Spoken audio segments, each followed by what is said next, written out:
অনেকেই বেইলির আপডেট জানতে চাচ্ছিলেন। বেইলি এখন আগের থেকে যথেষ্ট ইমপ্রুভ করেছে এবং ওর প্রায় ষষ্ঠ দিনের অ্যান্টিবায়োটিক চলছে। ওকে ওষুধ খাওয়ানো নিয়ে আমার তেমন কোনো ঝামেলায় পড়তে হয়নি। প্রথম প্রথম তো কোনোভাবে মুখে দিলেই গিলে ফেলতো, ইদানিং একটু চালাক হয়ে উঠেছে।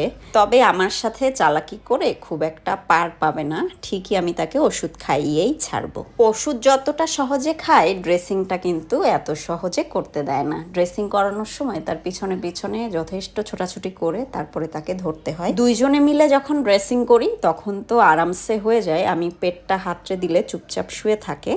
তবে যখন আমি একা ড্রেসিং করি তখন খুব ঝামেলা করে।